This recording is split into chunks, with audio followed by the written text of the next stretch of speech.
Welcome to our channel. Today we how to configure Microsoft Authenticator for MFA sign-ins, complete guide step by step clearly. Begin by downloading the Microsoft Authenticator app from the App Store or Google Play Store. Once the app is installed, open it on your device. Select Add Account to begin the setup process. Choose Work or School account when prompted. Next, on your computer, navigate to the account security settings of your Microsoft account. Look for the option to set up multi-factor authentication, or MFA.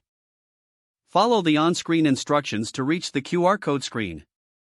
In the Microsoft Authenticator app, tap on the plus icon to add your account. Select Scan a QR code from the options.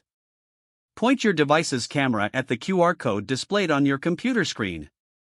Once scanned, your account will be added to the app. You will see a verification code generated for your account. Return to your computer and enter this verification code to confirm the setup. After successful verification, MFA will be enabled on your account. For added security, consider enabling additional backup options in the app settings.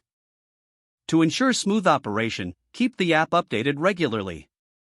You are now ready to use Microsoft Authenticator for secure sign-ins.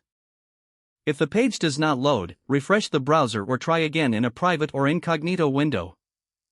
Make sure you are using the correct email address, then retype it carefully to avoid small typos. If your password is not accepted, use the reset option and create a new strong password you can remember. Check your spam folder for verification or security emails, then complete any requested confirmation steps. Enable two-factor authentication if available to improve account security and reduce unauthorized access risk. After signing in, review your profile details so your contact information and settings are accurate and current. If you see an error message, note it down and try again after restarting your device and internet connection. Log out when you finish, especially on shared devices, to keep your account and payment information secure. If the page does not load, refresh the browser or try again in a private or incognito window.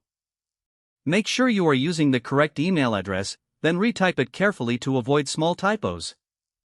If your password is not accepted, use the reset option and create a new strong password you can remember. Don't forget to like this video and subscribe to our channel for more step-by-step tech guides.